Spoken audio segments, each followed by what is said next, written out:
Well, 24 hours time difference. This time yesterday it was snowing like banshees, and today most of it's melted except for the shady north side areas. Anyway, 24 hours, snow's almost melted. Gotta love the springtime in Colorado.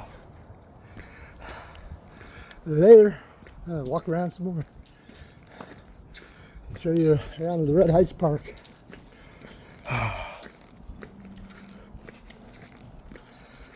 Take a little detour here. Add a few more steps to my walk. Go around the loop here.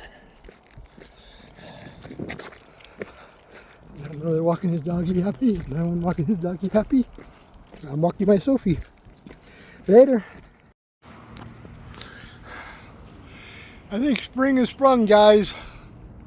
First part of March. These trees are already getting ready to bloom. They're already leafing out. Not sure what kind of trees they are, but they're pretty. These are crabapple trees myself, but they're all leafing out all the way up there.